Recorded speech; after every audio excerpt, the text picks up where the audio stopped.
तोहरे के देखता सुंदर सूरतिया तहार हरदम निरेखता। हम ही न सारा लगवा तोहरे के देखता सुंदर सूरतिया तहार हरदम निरेखता। बड़ा ही सुंदर समैया बाइल आगे से हमरा तू बाड़ू भेटाइल चुअता मुआ से पानी दिला ठोक जवानी देखी के पागल भइल बानी दिला ठोक जवानी देखी के पागल भइल बानी।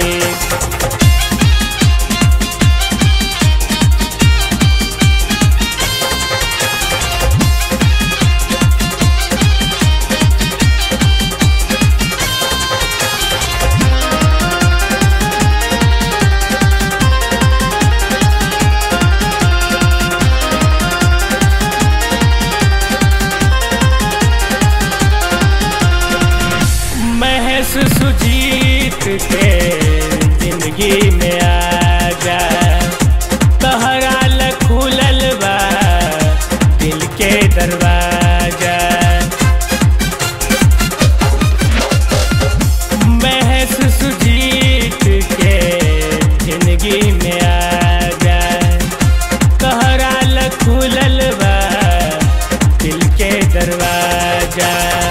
ताजा जवानी आगे से हमरा तू बाड़ू भेटाइल करना अब मन मानी दिला ठोक जवानी देखी के पागल भइल बानी दिला ठोक जवानी देखी के पागल भइल बानी।